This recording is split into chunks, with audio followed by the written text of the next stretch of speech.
Subscribe now and press the bell icon. Never miss an update. हो, आपण आलेलो आहोत राष्ट्रवादी काँग्रेस पार्टीच्या प्रदेशाध्यक्षा आदरणीय रोहिणीताई खडसे.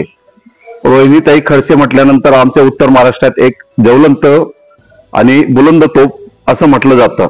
रोहिणीताई ह्या जेडीसीसी बँकेच्या 5 वर्ष विद्यमान चेअरमन असताना जी तोट्यात गेली जेडीसीसी बँक होती त्यांनी ती नफ्यात आणण्याचा देखील प्रयत्न केला आणि ताईंनी इथे मुक्ताईनगर मध्ये नामनिर्देशन पत्र दाखल केल्यामुळे या मतदारसंघाकडे पूर्ण महाराष्ट्राचं लक्ष वेधलेलं आहे.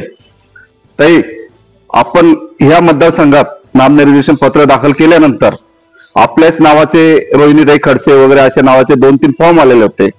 त्या संदर्भात आपण काय सांगाल की विद्यमान आमदारांनी ही खेळी करण्याचा प्रयत्न होता विद्यमान आमदारांचा, कदाचित त्यांना आपला समोर पराभव दिसत असेल किंवा कदाचित त्यांच्या पायाखालची वाळू घसरली असेल म्हणून त्यांनी रोहिणीताईच्या विरोधात दुसऱ्या 2-3 रोहिणीताई उभ्या करण्याचा प्रयत्न केला. त्या संदर्भात आपलं काय मत? एकतर त्यांनीच एका सभेमध्ये हे मान्य केलंय की या ज्या 2-3 रोहिणी खडसे नावाच्या महिला उभ्या झालेल्या आहेत त्या त्यांनीच उभ्या केल्यात. कदाचित त्यांना पराभव दिसतोय म्हणूनच्या ह्या राजकीय दृष्ट्या केलेल्या काही त्यांच्याकडून आलेल्या गोष्टी असतील, पण त्यांनी काय करावं आणि काय नाही हा त्यांचा प्रश्न आहे. मी आधीपासून सांगितलं की मला पॉझिटिव्ह राजकारण करायला आवडतं. मी आज लोकांपर्यंत जाते ते मी केलेल्या कामांचा, बाबांनी केलेल्या कामांचा लेखाजोखा घेऊन आम्ही या मतदारसंघामध्ये जे गेल्या अनेक वर्षांमध्ये एकी टिकवून ठेवली, सगळ्या समाजाच्या लोकांना एकत्र घेऊन गेलोय, हे सगळं घेऊन आम्ही लोकांपर्यंत जातोय आणि आम्ही करत असलेल्या कामासाठी आम्ही लोकांकडे मतदान मागतोय. आणि मला विश्वास आहे की हा मुक्ताईनगर विधानसभा क्षेत्रातील हा प्रत्येक व्यक्ती माझ्या पाठीशी उभा राहील आणि आम्ही भरघोस मतांनी मी निवडून येईल. ताई, आपण निवडणूक लढत असताना नाथाभाऊंनी या मतदारसंघाला साधारणतः चांगलं वैभव प्राप्त करून दिलेलं आहे, परंतु गेल्या 5 वर्षाच्या आमदारकीच्या चंद्रकांत पाटील यांच्या आमदारकीच्या कार्यकाळात काही उणिवा बसलेल्या आहेत. कदाचित आपण असं विकासाचं काय विजन ठेवलेलं की या मतदारसंघात जे विजन आपल्या डोळ्यासमोर आहे ते विकास आपण करणार आहात? सगळ्यात महत्वाचा या मुक्ताईनगर विधानसभा क्षेत्रातील प्रश्न जर असेल तर तो सिंचनाचा आहे. बोदवड तालुका हा कायम दुष्काळग्रस्त तालुका म्हणून राहिलेला आहे. काही भागांमध्ये आजही पाणी शेतीच्या बांधापर्यंत जात नाही, घरापर्यंत पाणी पोहोचत नाहीयेत. ह्यासाठी बाबांच्या माध्यमातून अनेक उपसा सिंचन योजनांना त्यावेळेस मंजुरी मिळाली, निधी देऊन त्या काम पूर्णत्वाकडे पण नेण्यात आलं. पण आम्ही कायम विरोधी पक्षात राहिल्यामुळे आम्ही त्या निधीला बाबा पूर्णत्वास नेऊ शकले नाहीत. अजूनही जसं बोदवड कुरा वडोदा उपसा सिंचन योजना आहे ज्याचं काम 80% पूर्ण झालंय, फक्त 20% काम बाकी आहे.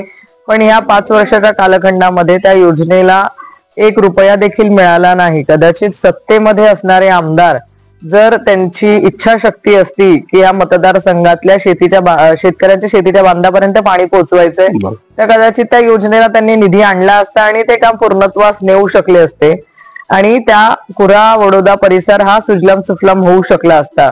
तशीच महत्वाची योजना म्हणजे बोदवड उपसा सिंचन योजना, ज्या योजनेच्या माध्यमातून संपूर्ण बोदवड तालुक्यामध्ये प्रत्येकाच्या शेतापर्यंत, शेताच्या बांध्यापर्यंत आणि प्रत्येकाच्या घरी पाणी पोहोचू शकतं.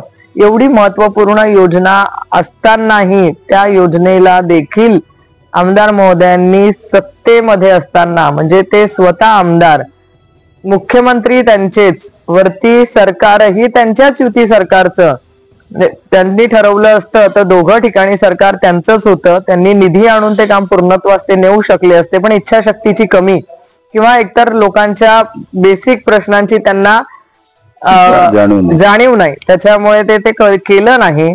पण हे खेदजनक आहे की 5 वर्ष या मुक्ताईनगर विधानसभेतल्या लोकांचे वाया गेली असं म्हणता येईल. कारण प्रमुख सगळ्यांचं, आम्ही मुक्ताईनगर म्हटलं तर वारकरी संप्रदायातली लोक, आमच्यासाठी सगळ्यात महत्वाचं आहे की आमच्या आदिशक्ती संत मुक्ताईंचं मंदिर, जे मंदिराचं जीर्णोद्धाराचं काम नाथाभाऊंनी त्यांच्या माध्यमातून करून घेतलं होतं की त्या 100 कोटी रुपयांचा हा प्रोजेक्ट मंजूर केला. आणि एक ते स्वप्न आहे की ह्या परिसरातल्या ज्यांच्या नावाने हे मुक्ताईनगर ओळखलं जातं, त्या आदिशक्ती संत मुक्ताईंचा परिसर, त्यांचं मंदिर हे भव्य दिव्य असावं, त्या मंदिरासाठीही 5 वर्षामध्ये आमदार महोदयांनी 1 रुपया देखील आणला नाही. हे खेदजनक सांगावं लागतं. शेवटी श्रद्धा ही मनातून असावी लागते, पण ती त्यांच्याकडनं त्याचीही दखल घेतल्या गेली नाही. तर एक विषय असा आहे की जी बुधवाड उपसा सिंचन योजना होती ती महामहिम राष्ट्रपती प्रतिभाताई यांचं स्वप्न होतं. त्यावेळेचे आताचे कैलासवासी मुख्यमंत्री आदरणीय कैलासवासी विलासरावजी देशमुख यांच्या उपस्थितीत ते भूमिपूजन झालेलं होतं. गेल्या 15 वर्षापासून ती योजना रेंगाळत आतापर्यंत 80% आलेली. तर या विद्यमान आमदारांनी या चालू अधिवेशनात किंवा मागील अधिवेशनात किंवा 5 वर्षात साधारणतः त्याच्यावर असं भरीव काही 200-500 इकडे दावा करतात ते की आम्ही 3000 कोटीचे विकास कामं केलेत, परंतु ह्या बोधवड उपसा सिंचन योजनेवर अद्यापर्यंत तिथे नया पैसा देखील तरतूद केलेली नाही. या बाबतीत आपण काय सांगणार? गेल्या 5 वर्षाचा जर आमदार महोदयांचा कार्यकाळ तुम्ही बघितला असेल तर त्यांनी विधानसभेमध्ये किती वेळेस भाषणं केली हे जर काढलं तर 5 ते 6 वेळेस मोजून त्यांनी भाषणं केली असेल. त्या प्रत्येक भाषणामध्ये जर अभ्यास केला तर एकदा भाऊंनी काय केलं, नाथाभाऊ किती त्रास देत आहेत, रोहिणी खडसेंकडनं त्यांना काय त्रास आहे, ह्या वैयक्तिक गोष्टींसाठीच ते जास्त वेळ भाषण त्यांनी केलेलं आहे. पण या मतदारसंघातल्या कुठल्याही उपसा सिंचन योजनेच्या बाबतीमध्ये त्यांनी पाठपुरावा हा विधानसभेमध्ये व्हायला हवा होता, तो केला नाही. कदाचित ते विधानसभेमध्ये मुद्दे मांडले असते, सारखा त्या गोष्टीचा पाठपुरावा केला असता तर सरकारकडनं नक्कीच मदत जाहीर करण्यात आली असती. आज शेतकरी बांधवांचा कधीही त्यांनी मुद्दा मांडलेला नाही. म्हणजे शेतकऱ्यांच्या कपाशीला भाव मिळावा एवढा महत्वाचा मुद्दा आहे, तो देखील कधीही सभागृहात मांडलेला नाही. आज शेतकरी बांधवांच्या केळी पीक विम्याचे असतील किंवा पीक विम्यासंदर्भातल्या अनेक अडचणी शेतकरी बांधवांना आहेत. हे महत्वाचे मुद्देही मांडण्यामध्ये आमदार महोदय अपयशी ठरलेले आहेत. त्यांना ह्या लोकांच्या ज्या महत्वाच्या योजना आहेत किंवा महत्वाचे जे मुद्दे आहेत त्या बाबतीमध्ये कदाचित प्रश्न मांडायला वेळ मिळाला नसेल. ताई अनेक प्रश्न आहेत, चला असू द्या. आता दीपावली नंतर आजचा जो दिवस आहे ताई, खऱ्या अर्थाने आज हा भाऊबीजेचा दिवस आहे ताई. आज साधारणतः 11-12 वर्ष आपल्या निखिल दादांना जाऊन गेलेत, तो काळ लोटला गेला. ताई आज भाऊ बीज असल्या कारणाने आपल्याला दादांची खूपच आठवण येत असेल.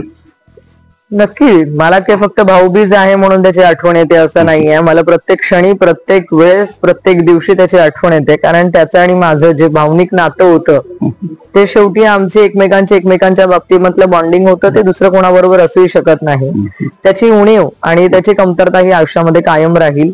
आजच्या दिवशी भाऊबीजेचा सण आहे, पण मी नशीबवान समजेल स्वतःला की एक भाऊ नियतीने हिरावून घेतला तरी मला असंख्य भाऊ माझ्या पाठीशी नियतीने दिले, जे आज मतदारसंघामध्ये माझ्या पाठीशी खंबीरपणे उभे आहेत, ज्यांनी मला कायम साथ पण दिली, पाठिंबा पण दिला आणि निखिल दादाची कमी जाणव देत नाहीत. एवढी मी नशीबवान स्वतःला नक्कीच समजते, कारण हे खंबीरपणे उभे राहणारे माझे भाऊ माझ्या पाठीशी आज आहेत.